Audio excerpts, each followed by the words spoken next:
और एक बार रिपीट करता हूँ, एक बीकर लीजिए, ठीक है, एक बीकर में एक छोटा फनल लीजिए, प्लास्टिक की छन्नी जो घर में होती है, फनल के ऊपर एक पेपर को फनल की तरह शेप में फोल्ड करके फनल के अंदर रखिए, ठीक है।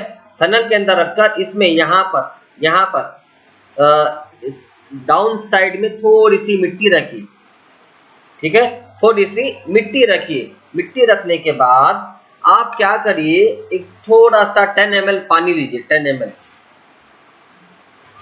ठीक है, 10 ml पानी लीजिए। और पानी आप जो ले रहे हैं आपको मालूम होना चाहिए कि कितना ले रहे हैं आप, ठीक है, मालूम होना चाहिए कि आपको आप कितना ले रहे हैं, ओके।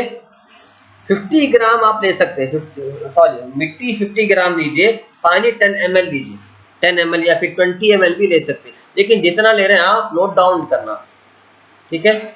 वो मिट्टी इस फनल के डाउन साइड में रखकर ऊपर से ड्रॉपर के जरिए से पानी का एक एक ड्रॉप मिट्टी पे डालते जाइए, ठीक है, पानी का एक एक ड्रॉप मिट्टी पे डालते जाइए। जब पानी पूरा खत्म हो जाए तो ये जो बीकर में पानी जमा हुआ होता है, ठीक है, ये बीकर में जो पानी जमा हुआ होता है उसे मेजर कीजिए कि वो कितना पानी है।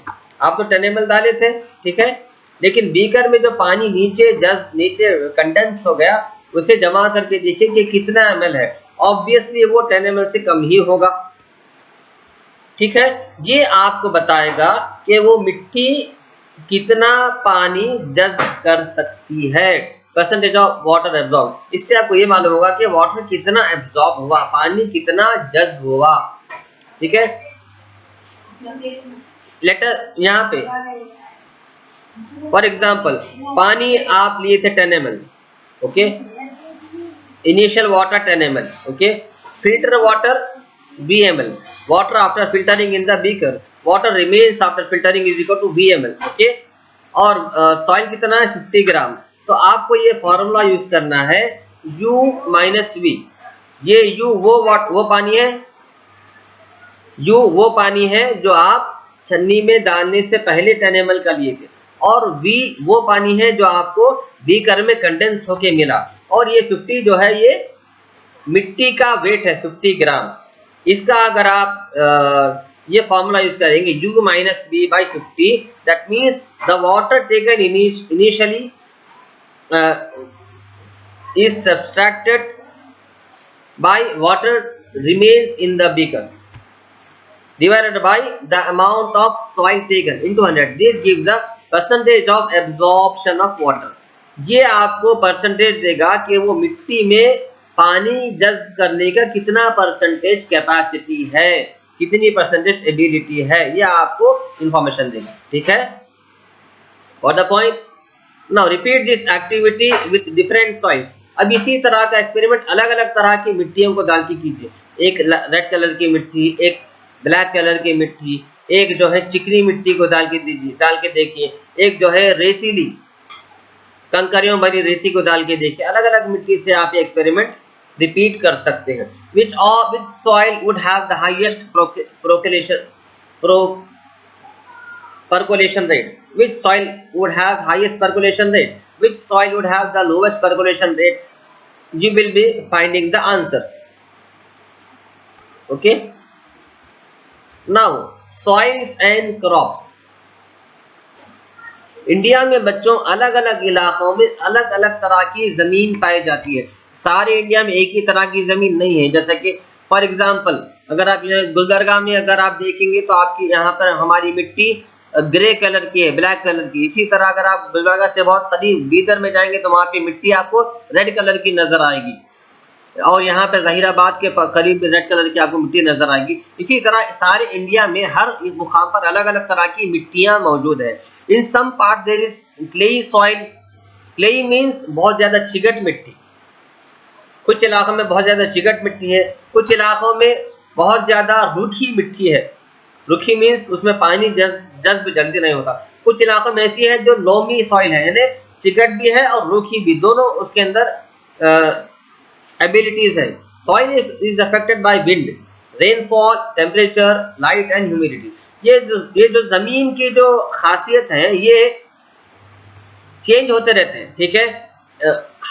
विंड के वजह से, यानी गर्म तूफानी हवा की वजह से ज़मीन की खासियत चेंज होती रहती है, और बारिश के बरसने की वजह से ज़मीन की खासियत बदलती रहती है, और ज़्यादा टेम्परेचर की वजह से, और सनलाइट की वजह से, सूरज की रोशनी की वजह से, और सूरज के रोशनी की तपिश की वजह से भी, ह्यूमिडिटी की वजह से भी, गर्मी की वजह से भी सॉइल के जो है हालात चेंज होते रहते हैं, ठीक है।